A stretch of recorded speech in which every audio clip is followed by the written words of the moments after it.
Hello guys, back to my channel. তো তোমরা সবাই কেমন আছো? আশা করি সবাই ভালো আছো। আজকে উল্টো রথ, তাই যাব মায়াপুরে। তো চলো যাওয়া যাক।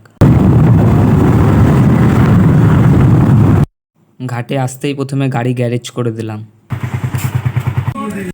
তারপরে চলে আসলাম টিকিট কাটতে। টিকিটটা হাতে নিয়ে গুটি গুটি পায়ে চলে গেলাম নৌকার দিকে। আমরা যখনই ঢুকলাম তখনই দেখি একটা নৌকা ছেড়ে দিল। তারপরে নিচে নেমে এসে দেখি নৌকা আর একটা আসছে। নৌকা আসতেই উঠে পড়লাম। নৌকায় কথা বলতে বলতে চলে আসলাম এইবারে এসে টিকিটটা হাতে দিয়ে হাঁটা শুরু করে দিলাম ইস্কন মন্দিরের দিকে। যেতে যেতে দুই একটা মন্দিরও দেখে নিলাম, আর মন্দিরগুলো দেখতে এতটাই সুন্দর লাগে কি আর বলবো। তোমরা যদি না এসে থাকো তাহলে একবার এসে দেখতে পারো, আর যারা যারা এসেছো তারা তারা কমেন্ট করো। দেখতে দেখতে চলেও এসেছি ইস্কন মন্দিরের সামনে। তখন গেট দেখালে ঢোকার অপেক্ষা। তো চলো ভেতরে যাওয়া যাক।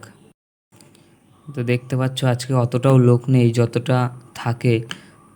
তো প্রথমেই গেট দিয়ে ঢুকেই দেখতে পেলাম বিশাল ইস্কন মন্দির, যেটা নতুন হয়েছে। তো এটা উদ্বোধন হলে তোমরা দেখতে এসো। পাশেই ছিল একটা বড় ফোয়ারা, তাই ওখানটায় ঢুকেই কত সুন্দর সুন্দর জিনিস দেখে নিলাম। ওইখান থেকে চলে আসলাম একটু পাশে এসে একটু ঘোরাফেরা করলাম। তারপরে ইস্কনের চারিপাশটা একটু ঘুরে নিলাম।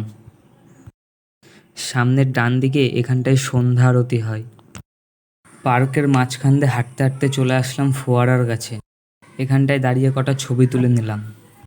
গেট দিয়ে বেরোনোর সময় দেখি পাশে সন্ধ্যা আরতি হচ্ছে।